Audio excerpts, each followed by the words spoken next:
Thank you, Donald, and good evening, everybody. Well, work this out. So, Junior Foreign Office Minister Rory Stewart made it very clear yesterday, and we touched on it on the show, that British ISIS fighters should be killed in Syria rather than be allowed to return to the United Kingdom. He says that they're guilty of horrific acts, and the only way of dealing with them is to kill them in almost every case. Wow, I thought. That's pretty strong stuff. And this morning, Richard Littlejohn in the Daily Mail saying, at last, a politician who says what we think. And Littlejohn in this column, in no uncertain terms, saying drone strikes, whatever it takes, take these people out. And the Defence Secretary, Michael Fallon, was questioned again today on this and said, look, these people have made their decision. So backing up firmly what Rory Stewart had said. And this is also very much the position of the Americans too. So the British government says, if you are a UK passport holder and you're in Syria fighting for ISIS, we are going to kill you. And then this morning, a report was released by the Soufan Group, a part of the Global Strategy Network, saying that at least 5,600 jihadis from 33 different countries had already returned home.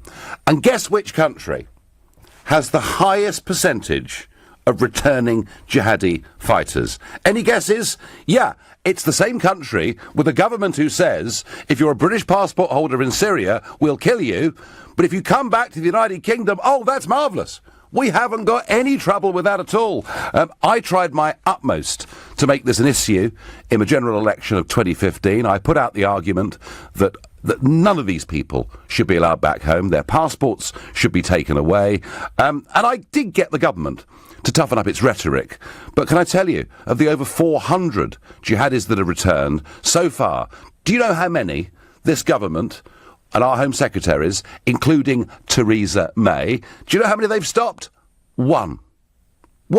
And the rest are back here. And to my total astonishment, Max Hill QC, who is a government advisor on terrorism legislation, has said in the last few days that people who come back from Syria shouldn't be prosecuted.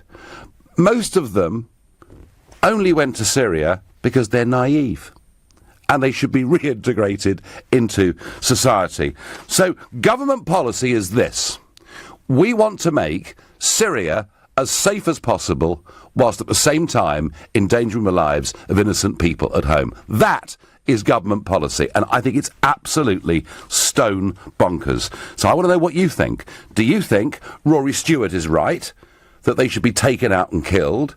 Do you think the policy of the British government with returning jihadis is right, that they should be let back onto the streets, reintegrated in society because they're naive? Or perhaps you think they're both wrong. I don't know. But whatever view you've got on this war, which British people have taken part in, please let me know what you think by calling 0345 60 60 973. You can, of course, text to 84850. You can tweet using the hashtag Farage and LBC at LBC. You can watch the show live on Facebook and comment there too. David from Norwich. Help me, David. How can the British government have two seemingly diametrically opposing views? And David, one quick point. With the fall of Raqqa and with ISIS militarily having a very, very hard time, it could be that the flood of returning jihadis gets a lot quicker. David, good evening. Good evening, boss. How are you doing?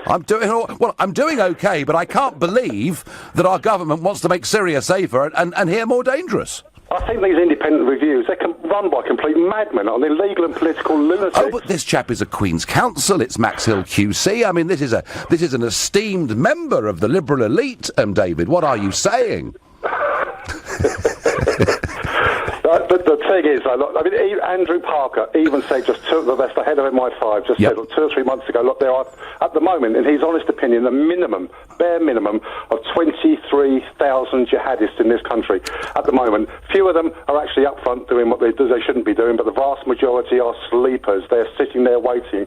Now, these guys that have been out there now, they're not going to come back and land at Stansted and get off and hand their passports in. They're going to come back in through the back door. That's how they're going to get here. But how are we supposed to know how many kids they've murdered, how many people they've beheaded, how many women they've raped, or kids they burnt or boiled in buckets of water or thrown off roofs. You're never going to know that. And all they're going to do is get back over here and back up the people that are already here. It's complete one of the reasons, madness, Nigel. David, one of the reasons I came out with this policy in 2015 was that it seemed to me that having been out in a war zone fighting with ISIS, they would have been more brutalised and dehumanised than they were when they went in the first place, and they do now pose a genuine threat on Britain's streets. It's just as simple as that, isn't it? Well, it's that, absolutely. The intelligence service and the police can't handle what they go. Back in the day, I mentioned this earlier on, back in the day when the IRA we had trouble with them, the British police and the military, we knew where sort of 99% of them were and looked after their numbers and dealt with it. Now, because of the massive numbers that are here, the security service, we can't deal with it. And these guys that are coming over now with lots and lots of active service experience behind them, they're going to make it 100 times worse. And we're going to. I think I'm right, David, in saying that towards the end of the Northern Irish conflict, in terms of the number of IRA people that we were concerned about, the number was about 600. There were about 600 people that we were genuinely worried were capable of terrorist outrages.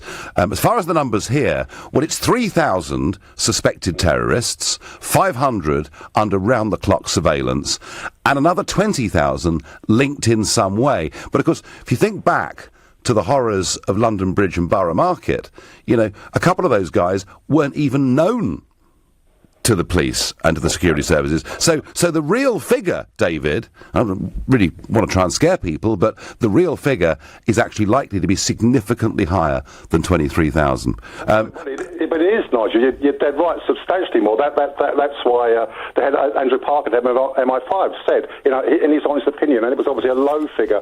But if you match that and accept that figure as correct, and then look at what the British government aren't doing at looking after their borders. So apparently, on a daily basis, we're only checking, or the border agency are only checking 7% of everything coming into this country. That's lorries, containers, buses, coaches, either physically or electronically. So that's 93% of everything coming to this country is not checked. Not checked. So how many? Okay, we get the odd lorry load jumping off on the M1, illegal migrants. Sure. How many of that lorries, etc., have got AK? None of us know. None of us know. None of us know. David, very quickly, yes or no answer. Morally, is it right for the government using drones to target UK passport holders fighting for ISIS in Syria? Yes. OK, thank you very much indeed, David, with a very clear view there. Couldn't be clearer. Michael is my next caller from Bournemouth and a new caller to the show. Michael, good evening. Good evening, Nigel. So, help me. Which part of the government is right? The one that wants to kill them all, or the one that thinks they've been naive and should be reintegrated? I don't think they're naive. I feel that they were quite prepared to kill the rest of us if they had the chance. If they're fighting for ISIS, and they have given up their citizenship. That's my view. So, help me as to why Theresa May as Home Secretary, and then subsequently Amber Rudd as Home Secretary, have only stopped one of them from returning. Well, it seems that they are not very competent. There is a problem there. Is it competence or is it will? Possibly both. Possibly both. Right, so what would you do, Michael? You're in charge now, Michael. You're the next Home Secretary. What would you do? I would stop them at the border, send them back to Syria. Fine. Simple as, no questions asked. Would you remove their passports from them too? I would. You would? Yes. Michael, couldn't be clearer. Another very, very clear message there from Michael. John says on Facebook, so you can track people online for saying things, but not returning British jihadis. Well, John, bit tough to argue with that point, isn't it? Luke says, yes, they should be killed if in action. And that's, Luke, a question about rules of engagement, because there could be British citizens in Syria for a host of other reasons. They could be visiting family. Indeed, they could even be fighting for the other side, a point that we may touch on in a few moments' time. Martin is calling me from Forest Gate. Martin, have I got this wrong, or is government policy here totally inconsistent? Totally inconsistent. They are absolutely bonkers. If we know who the people are leaving this country and are being trained by ISIS to kill people in the world, they should have everything that's given to them. And they say, as you said, it sends drones over there to kill these terrorists that are absolute monsters, and they should not be allowed back in the UK whatsoever. Once they're there, they've gone in their own accord. And I think you've got to also blame the families for letting them go, partly anyway. Well, they should not be allowed to go.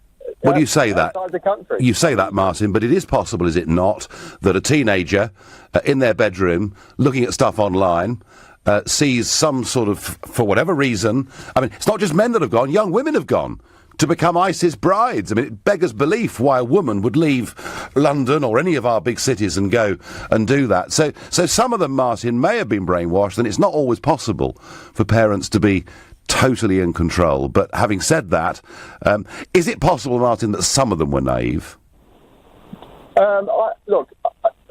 It's a difficult question to answer because you just don't know in their situation why they've gone out there. But if they've taken it on their own accord, they've left the country, they're fighting the world, they are, blowing people up, they're killing people. So you've got no moral qualms, Martin, about drones being used to take out individuals or groups of individuals? Absolutely. Fine. Martin, thank you very much indeed. Another new caller to the show. Martin, Ant says on Twitter, I think the government's independent review of terrorism is naive. I think that's a very good one. This is a no-brainer. Anyone with known terrorist links should be eradicated. Too much risk to take otherwise, says Ollie. Ollie, anyone with known... there are up to 23,000 people in this country with known terrorist links. We have to deal with it, but I'm not sure eradication is an option. I'm not even sure that internment is an option. And there are some quite senior figures who said there should be thousands of these people rounded up and put in prison. And my fear with that, and I'm not a softie, but my fear with that has always been that if you did that, you possibly will alienate huge numbers of moderate, law-abiding Muslim people living, working, bringing up their families in this country. That's always been my fear. Right now, you're listening to the Nigel Farage Show, exclusively on LBC, and it's 7:15. Nick Ferrari at breakfast on LBC. A row about a skin cream causing, what seemed to be a global storm. A product that shows a black woman using products to lighten her skin. Damien in Maidstone. I'm Jamaican, living in the UK. In the banks and everything, you had to be very light complexion to get a front customer facing. But why? Job. Because the owner of the bank was also Caucasian. Nick Ferrari at breakfast. With Hampton by Hilton. Book direct for the lowest price. Every weekday morning from 7, only on LBC. I know who designed Princess Di's wedding dress. I know who phoned home. I know how to do a silly walk. And I know which part of the room you should never put baby in. But I don't know my state pension. Find out more about your state pension and how much it should be. Get to know your pension. Visit yourpension.gov.uk. From the elegant palazzos of the aristocratic port city of Trieste to the tiny narrow streets and stacked houses dug into rocks in Matera to the gently rolling hills of Le Longhe in Piedmont, famous for Barolo and white truffles, and the grand piazzas of Catania overlooking majestic Mount Etna, Italy is the perfect short break destination at any time of the year. See, taste, discover authentic Italy. For inspiration on where to visit on your Italian short break, go to italia.it. Oh, I said, let's get a new kitchen, like I was getting a coffee. What was I thinking? Demolishing a room and making a new one? Who does this? And how am I an actual grown-up? Relax. It's Trust a Trader. Just type in your postcode, what you need, and bam, local tradespeople appear. All who know what they're doing. For realsies. Oh, maybe I should get a new bathroom too. And a dress-up room. And a room for the kittens. Visit trustatrader.com. Eating some crisps, watching Sky One. Crisps are proper telly food. No plates, no cutlery, no table. They even come in their own tidy little bag. Just lick your fingers before touching the remote. Love my crisps. Almost as much as I love telly. Crispy one, Sky One. At Oak Furnitureland, everyone knows our furniture is 100% solid hardwood. And it's also up to 50% off. But most importantly, it's 100% solid hardwood. Yes, but don't forget it's also up to 50% off. Don't miss Oak Furnitureland's amazing 2-day sale, where there's a fantastic range of 100% solid hardwood with up to 50% off. Hurry, our 2-day sale must end Tuesday. Order today for guaranteed Christmas delivery. Visit oakfurnitureland.co.uk to find your nearest store. At Wix, there's 15% off all tiles and flooring on top of existing offers, helping you do your project right. Wix, let's do it right. What if you could get that winning feeling every single month? With NS&I's premium bonds, every month you could win tax-free prizes from £25 up to £1 million. And NS&I guarantees that every pound of your savings is 100% secure because we're backed by HM Treasury. Who knew saving could be so exciting? Premium bonds at nsandi.com. Minimum initial investment £100. NS&I. Safer savings set you free. The Nigel Farage Show on LBC. So government policy, it's perfectly clear. If you're a British fighter for ISIS in Syria, we are going to do our best to kill you. But if you want to come back home, that's great. You can just walk the streets freely because only one of the over 400 returning jihadis has been stopped from coming back in. And all of this on the day when we get the news that a British man who had travelled to Syria to fight against Islamic State has died while clearing landmines in the former ISIS-held city of Raqqa. Sniper Jack Holmes, 24, from Bournemouth, had fought alongside the Kurdistan People's Protection Units, YPG, and been out there since January 2015. His mother last spoke to him at the weekend, and he was saying how he hoped to be home for Christmas. He's fought in many battles and been surrounded by ISIS fighters at times, she said, of her only child. So there's somebody that's out there fighting, but fighting against ISIS. I don't know how many Brits are out there fighting against ISIS, but there are quite a few. And I would guess we would take a very different view as to the actions of Jack Holmes than we would for those who are fighting ISIS. Surely, if ISIS is the mortal declared enemy of this country, anyone that goes to fight for it is committing an act of treason. I would have thought it's just as simple as that. I wonder what Mattios from Waterloo thinks. Good evening, Mattios. Hi, good evening. So what do you think, Mattios? Well, I think that there is a necessity of attempting reintegration into society because there are varying reasons why they could join in the first place. Mm-hmm. However, there is a limit of how it could threaten national security for the UK. Well, clearly it could, couldn't it? I mean, if these people have been brutalised, and it only takes a handful of them to have come back from Syria and to still hold the same views, and now to be trained in weapons use, to be trained in bomb making. Mm-hmm. Surely, in many ways, they are the most dangerous people we've ever had in the country. But then why usually do they come back in the first place? Well, there are lots of reasons for that. One or two may well have said, don't like this, I've changed my mind. Some may think, gosh, I'm going to finish up being killed. But others, I suspect, are coming back now because ISIS is beaten. Raqqa, well, not beaten, but it's been losing battles. It's lost the city of Raqqa. Perhaps they feel there's nowhere else to go and the game's up militarily over there. Well, but the problem is, if you do reject these people back so there are people that generally want to join British society once again, right? Maybe. Yeah, so the problem would be that, okay, if they want to be reintegrated into society and you just blankly reject all of them, wouldn't that add to ISIS's rhetoric by saying that, look, there are these people that reject even their own kind, and wouldn't that in turn help recruit more people into ISIS? I'm not sure. I think if you've made your decision and left the country and joined ISIS, I would have thought ISIS would take a very dim view of anyone returning, frankly. I mean, I would see the argument more on that side. Look, you may be right, Matthias. There may have been people whose minds got twisted by, whether it's a hate preacher, it's something online, it could have happened in a prison. There may well be people whose minds were twisted and who genuinely have said, I've made the most awful mistake of my life. I want to go back to Britain and become a good person.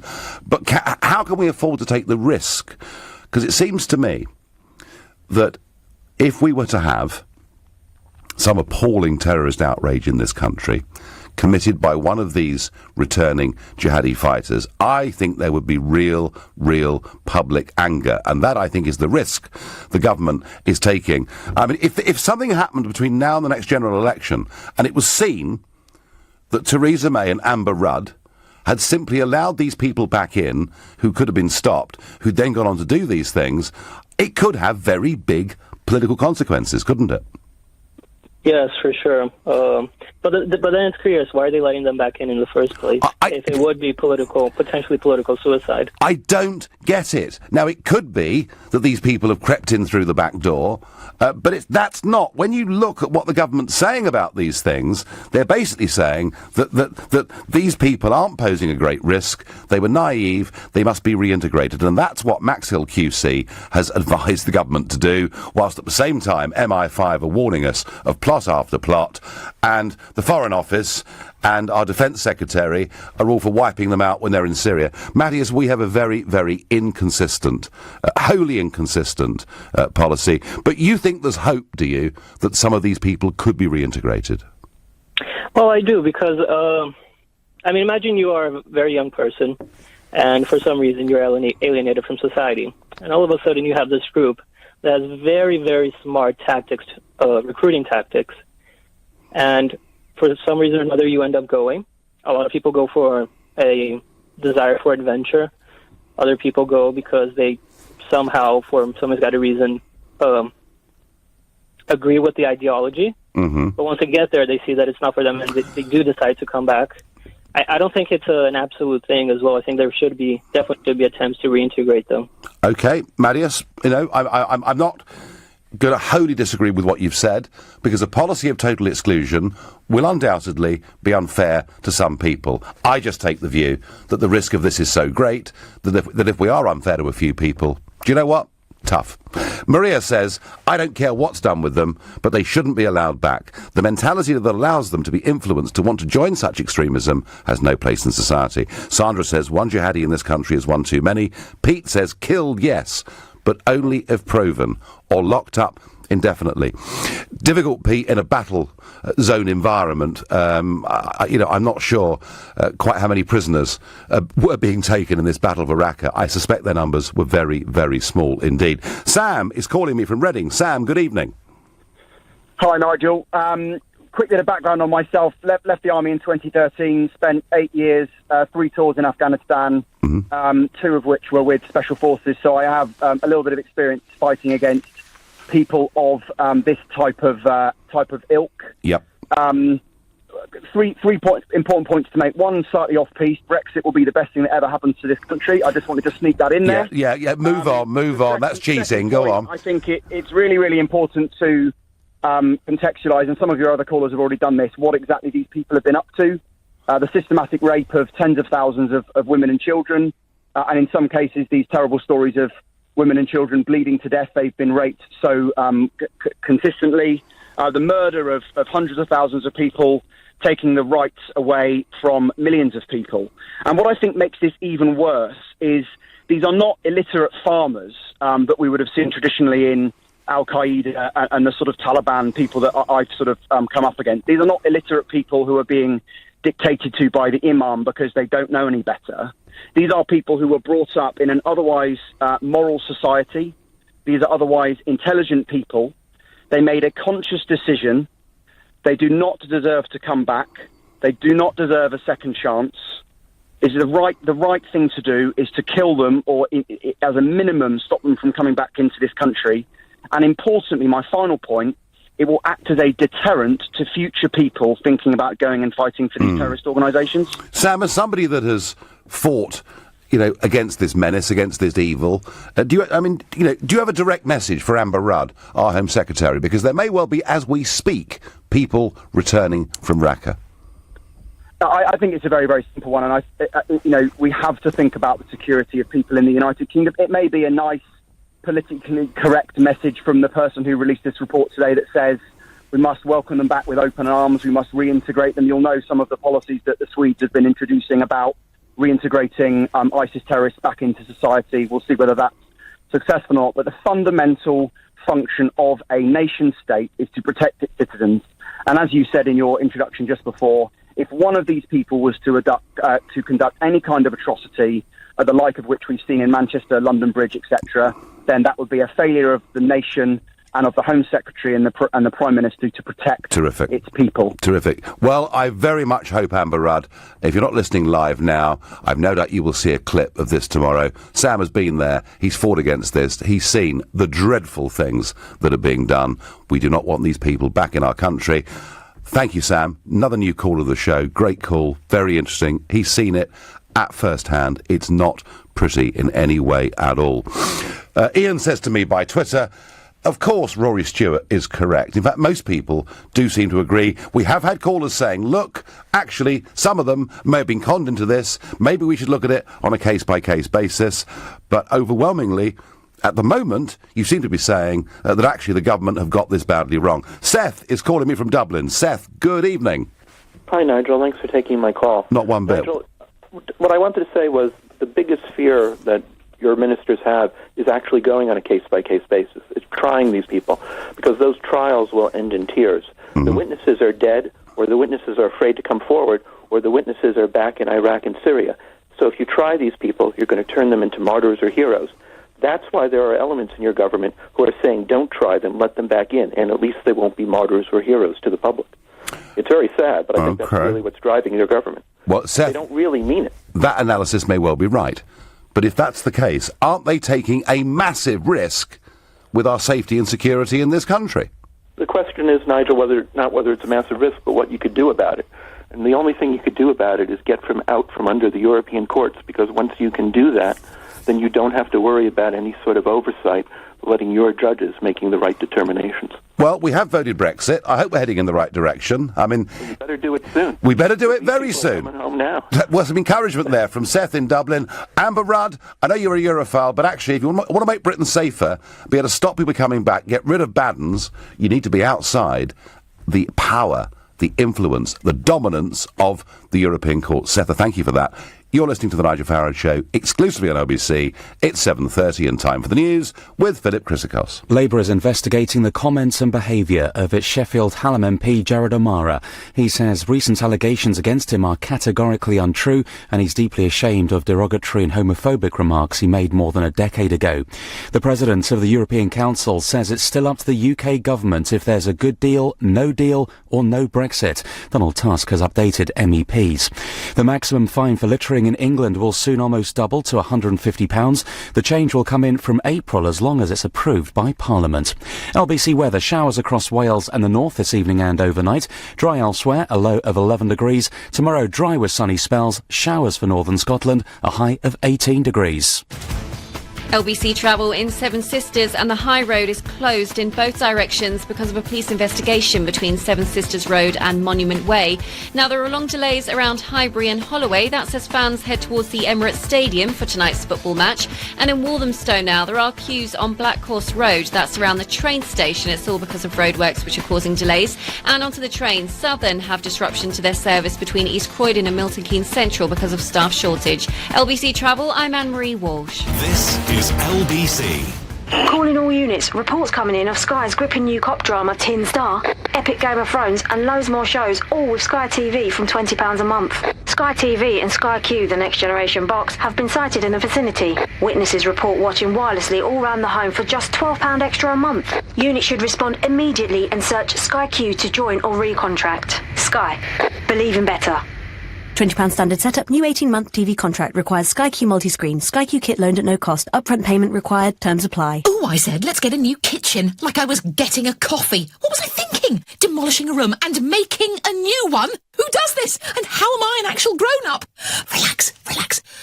It's Trust a Trader. Just type in your postcode, what you need, and bam, local tradespeople appear. All who know what they're doing. For realsies. Oh, maybe I should get a new bathroom too. And a dress-up room. And a room for the kittens. Visit trustatrader.com. The binder's broken again, and it's so slow and awkward. Binding will always be a bind with a budget machine and supplies that aren't really up to it in the first place. Talk to Single Source Binding Machines. Their precision German-made binding machines are built to last for superbly bound documents every time, quickly and reliably, complete with free lifetime maintenance. Call 0207 515 0539. Exclusions apply. Lifetime maintenance based on purchase of supplies for the product's lifetime. In England, some constituencies have a lot more electors in them than other constituencies. Boundaries are changing to make parliamentary constituencies more equal. Don't miss the last chance to help us shape the new constituencies in your local area. Time is running out. View a map of the proposed changes in your area and have your say at bce2018.org.uk. I'm really proud of my dad. He put everything into the farm, you know. Ploughing the fields, fixing the fences. Now I think of it, he spent more time talking to his tractor than he did to Mum. When it came to organising a hearse for his funeral, there was only one choice. At the Co-op, we know how important those personal touches are. With over 100 years of experience, we'll do everything we can to help you give a loved one a fitting farewell. Co-op Funeral Care. Call or visit us online. What's the smart way to enjoy a break from the ordinary? Aer Lingus flies to Dublin from London Heathrow and Gatwick from morning to night. So you could take a stroll around Trinity College, visit the picturesque fishing village of Howth, or enjoy the breathtaking view from the Dublin mountains. Then, round it all off with some live music in the bustling city centre. Fly from Gatwick from just $32.99 each way as part of a return trip. Smart discovers Dublin. Smart flies Aer Lingus. Book now at airlingus.com. Offers subject to conditions and availability. The Nigel Farage Show on LBC. Yes, the British government's policy is if you're a UK passport holder and you go to Syria to fight with ISIS, we are going to kill you with drone strikes. But if you want to come home, that's great. No problem at all. Just roam the streets, be free, because you probably went because you were just naive, and we'll reintegrate you in society. Something glaringly inconsistent and crackpot about this, and I have been of the view since 2015 that anyone that's gone, they really have made their decision, and they shouldn't be allowed back into the country, and yet this government allows them to. I don't get it. But before I return to that, Donald Tusk, the president of the European Council, there were lots of presidents in Europe, has said today that actually there are still three choices that Britain faces. We could have a good deal, or we could have no deal, or no Brexit. So Mr Tusk is saying, come on, you could all change your minds, you can come back to us, we'd prefer you to crawl on your hands and knees and beg us and say, please, please, can we stay? That, I think, is what he wants. And Vince Cable, Sir Vince Cable, the leader of the Liberal Democrats, has said today that he thinks this is really a good news. If Brexit looks like a disaster, we should just call the whole thing off. And in ever-friendly mood, Michel Barnier, the European Union's chief negotiator, has said that he thinks it will be several years before a Brexit trade deal was agreed. Well, that's positive, isn't it? And helpful and friendly, and just goes to show that when Mrs May stood up in Parliament yesterday and said progress had been made, she was talking nonsense. She's literally stuck, wading in treacle, we're going nowhere, and if a deal with the EU is going to take several years, I'd say forget it, because there's a great big world out there that would like to do deals with us.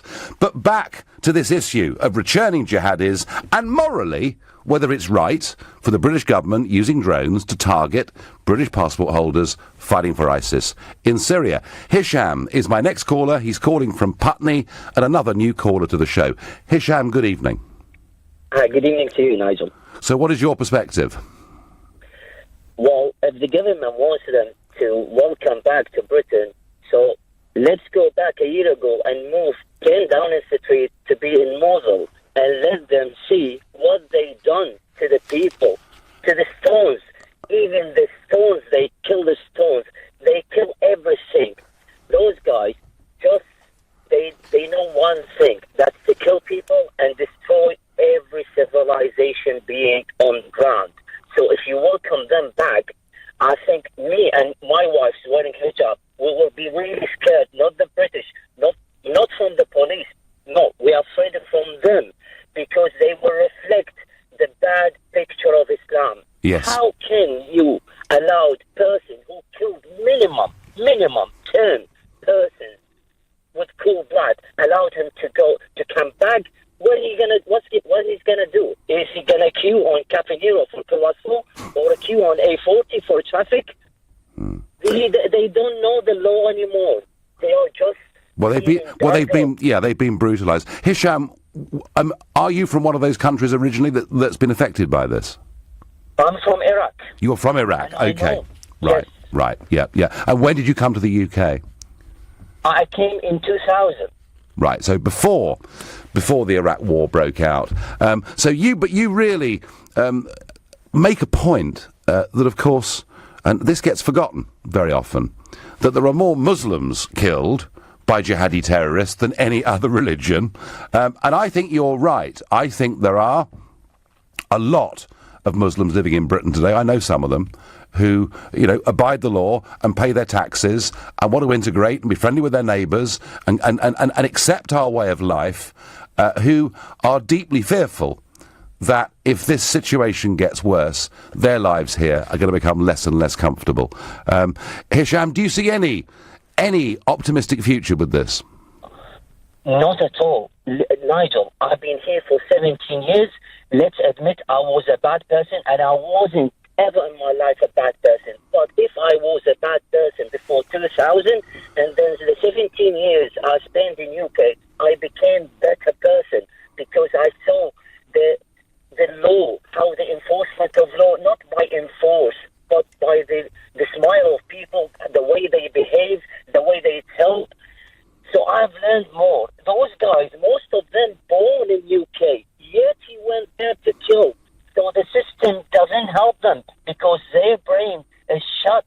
They can't do anything. They born this way. So whether they're born this way or whether they're turned this way is a different thing. But Hisham, listen, fascinating call, and we wish you and your wife well. We really, really do. Mr. Farage, you've lost my vote. If Brexit means your death squads, I'm voting Remain next time, says Peter in Glasgow. It's not me advocating death squads. It's the government. It's the government that want to use drones to take out individual British citizens. And I've been asking people, morally, do they find that acceptable? My beef, Peter, is I just don't think we should let anybody who's gone with a British passport to fight for ISIS come back to this country. And I accept that that will be, in some cases, unfair. But I think it will make us a safer country. As a member of the UN, we cannot leave someone without citizenship, no matter what we think, says Simon on Twitter. Yes, Simon, that argument was made to me in 2015. I think it was Ed Miliband that made that argument to me, that you can't take away from someone their statehood. My answer is you can. They've chosen their state. It's called Islamic State. That's how it seems to me. Haydar is calling from Chiswick. Good evening, Haydar. Hi, good evening, Nigel. How are you? I'm well. So what's your take on this? So I'm also Iraqi, Nigel. Right. I came to the UK in 2005, and I'm from Mosul originally. Right. I lived in Baghdad. So I'm just so disappointed that we are discussing that these criminals could come back to the UK. I think they should be killed. I think they should, and even if they get in, they should be trialed. They should be put in prison indefinitely. They killed people there, Nigel. They destroyed homes, universities. They destroyed museums and culture and civilization. They killed children and women. They killed children as young as 5 and 4. They don't care about human beings. They raped women. They destroyed the Yazidi community. They just destroyed my country, my home, my people, and our future. And then they are allowed to come back. They're criminal. They killed people. How can they be allowed back to the UK and live a normal life? I don't understand that. I don't get it. And yet, our Home Secretary for all those years, Theresa May, did diddly squat about it, and it would appear that Amber Rudd is about in the same league. I guess it's just cowardice. They're scared to stand up and do the right thing because they'll get criticised. There'll be European Union criticism. There'll be United Nations criticism. There'll be the European Court of Human Rights criticism. That's what they're scared of, Haydar. They want to be popular on the global stage rather, seems to me, than doing the right thing and actually protecting the country. Tell me, I mean, Mosul obviously has been, as you say, pretty much destroyed. Destroyed, yeah. But if... Not only the city itself, the people, Nigel, the people have been destroyed by these criminals. Like, my aunt, one guy from Australia, he's an Australian guy, he came to their house and he just said, out, we need your house, use it to fight the Iraqi army.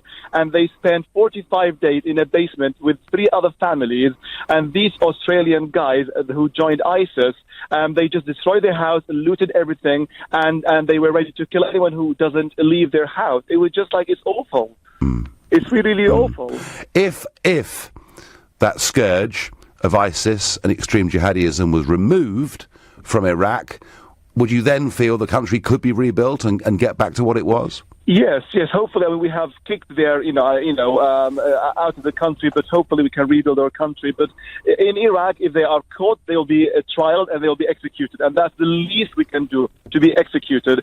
Or they can be killed by drone strikes. If I had the power, I will order drone strikes, and I don't care if they're women or children or adults. They're all criminals. All criminals, Nigel. They deserve to die. You've made an incredibly powerful, emotive point, and coming from Mosul, I'm in many ways not surprised, and I thank you very much indeed for your call. Aaron is calling from Chadwell. Aaron, what's your view? Good evening, Nigel.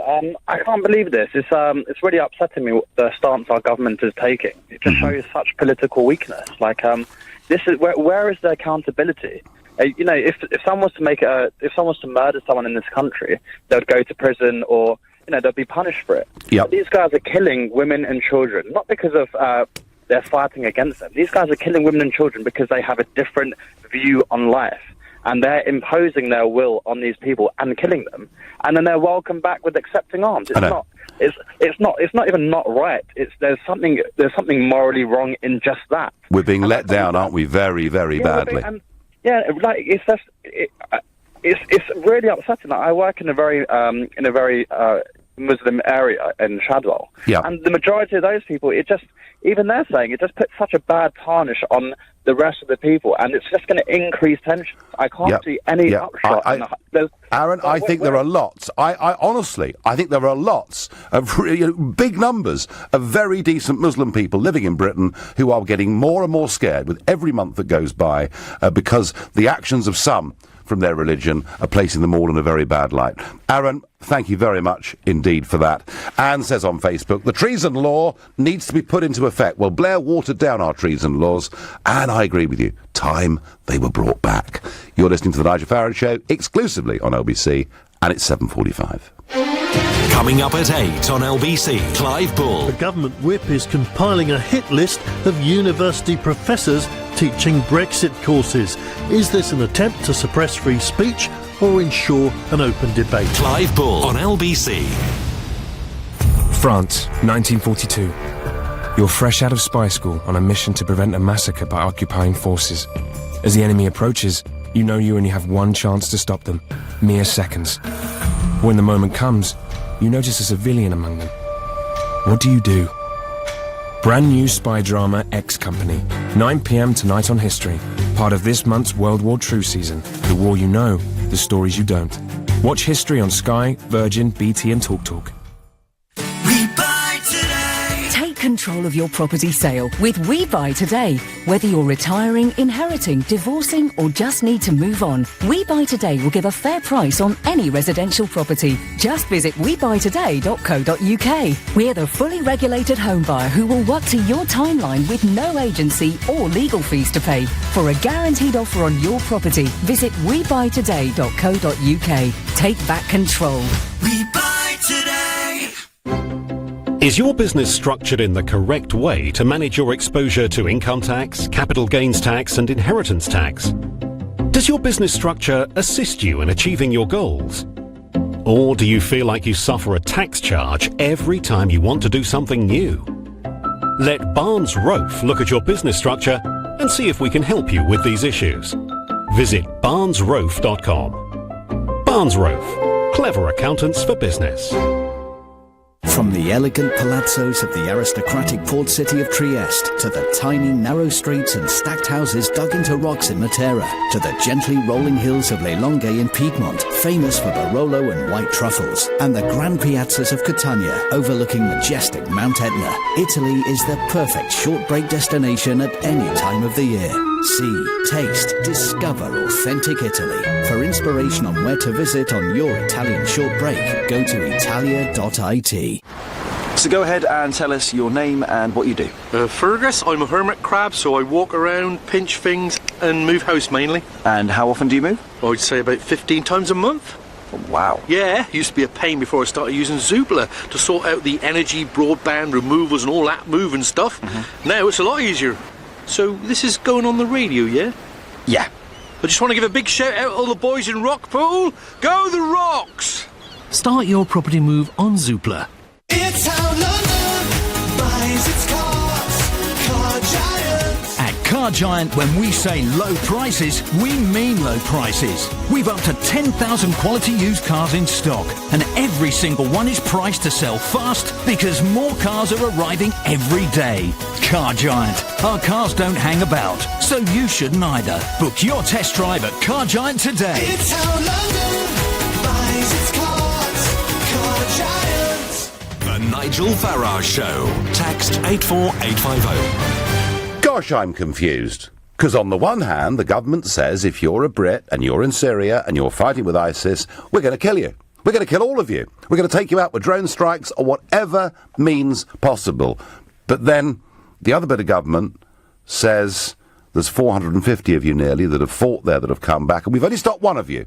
And the rest of you are wandering around freely.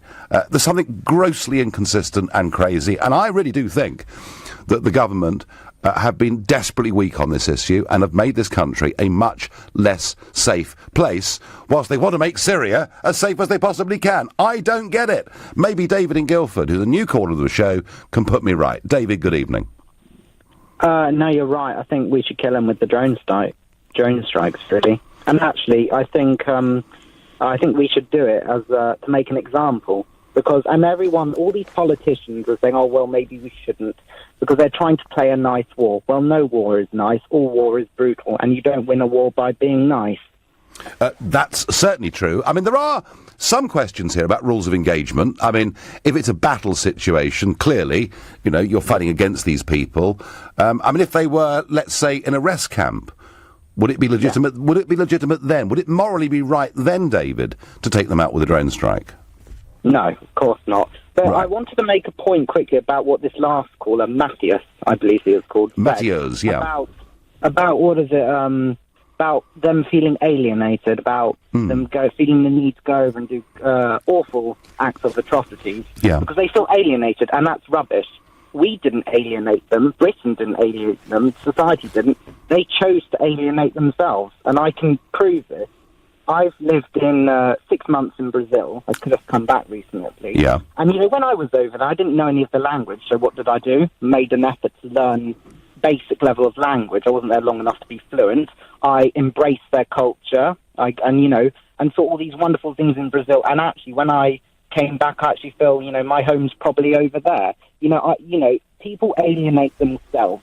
Society doesn't do it. And these people who believe that it's our fault they're alienated are very silly. Well, there are some, David, who would argue, even LBC presenters would argue, that there is an inherent racism in this country, which means that when different people have come here from different religions, that we've been nasty to them, and that's forced them to stay in their own social groups. I don't buy it. I suspect you don't either. Well, that's the problem with ghettos. If people live in ghettos, they don't get out of their environment. No, that's right. They don't embrace other ghettos. And that's why large-scale mass immigration is madness, because it's not possible, if huge numbers come, to integrate them in society. David, thank you very much indeed for your call. I go next to Nadeem, who's a new caller from Ilford. Good evening. Good evening. Thank you so much for taking the call. So what's your view? Yes, my view is that I totally support you.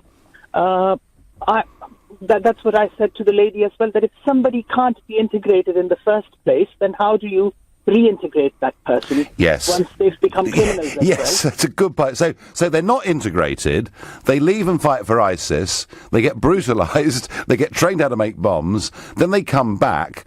Yes, the chances of them then being integrated are pretty limited, Nadeem, aren't they?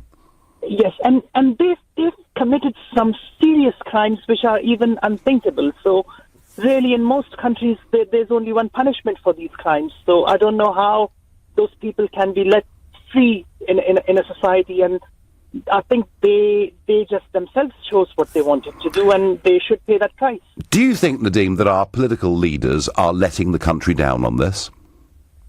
I think that things are too soft on people who choose to go on the other side of the law.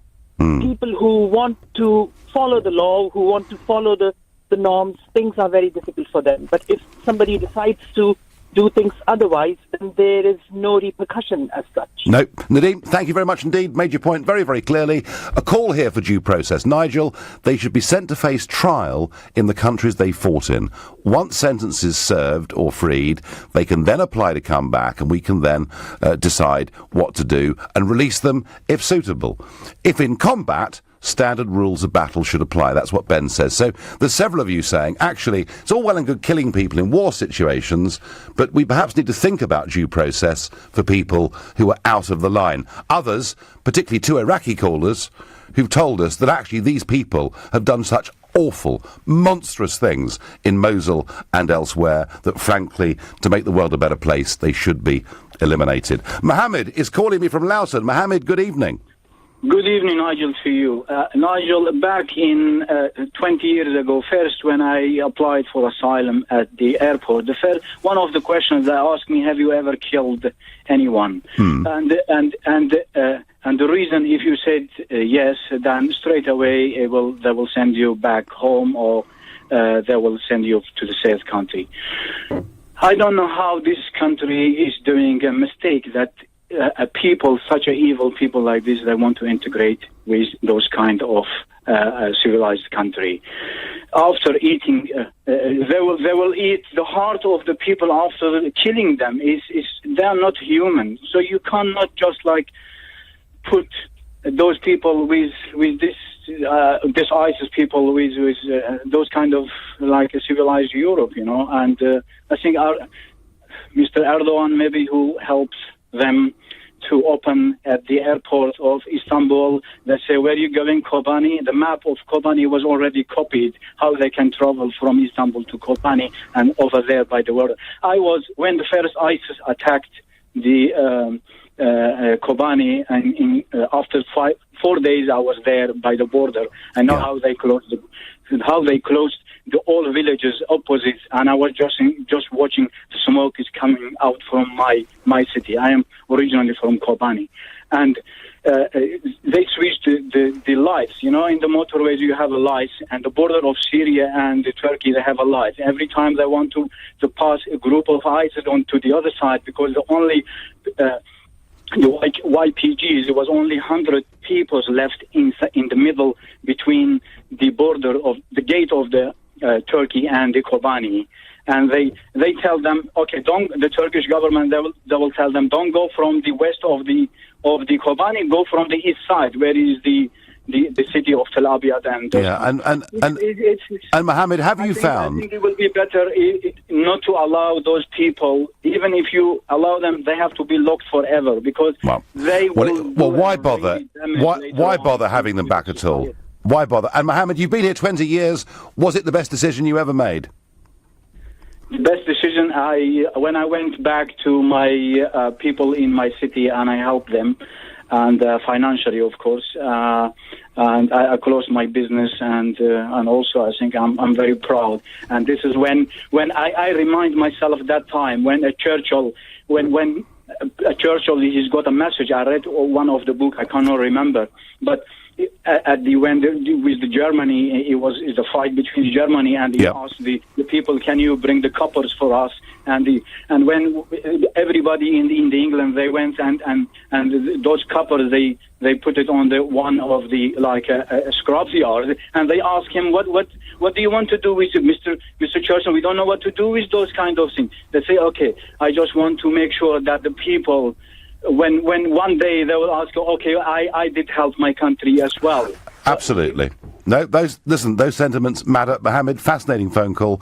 I get on Twitter, even to a liberal like myself, it seems odd that ISIS recruits with anti-democratic views and anti-Western views are welcome back. Yeah, it is very, very odd. Khalid, you're my last caller of the evening. You're a new caller to the show. You haven't got long. You've got 45 seconds to make your point, and welcome. Hi, Nigel. Hi.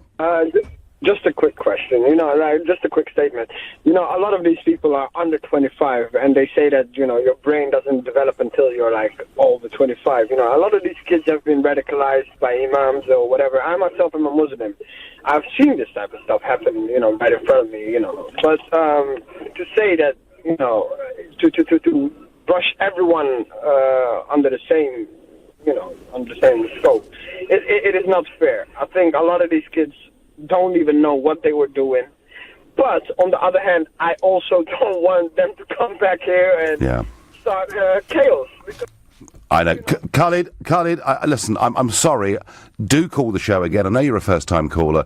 We will have you again. Khalid making the point that in many cases these are youngsters. It may not have been their fault. And to have a sort of complete bar on anyone that's fought for ISIS coming back may be unfair to some individuals. And I accept that it may be unfair to some individuals. But I'd rather be unfair than do what our Home Secretaries, Amber Rudd, and before her Theresa May have done. They've only stopped one out of over 400 returning jihadis coming into this country. British government policy is to try and make Syria safer, but put Britain at greater danger. The whole thing is mad. I don't like it one little bit. You've been listening to The Nigel Farage Show here on LBC. I'm back tomorrow evening from 7. Coming up at 10 tonight, it's Ian Collins. But up next, it's Clive Bull. Nigel, thank you. Lots to come between now and 10. At 9, it's the Health Hour. And Dr. Sneh Kempka will be with me to answer your medical questions.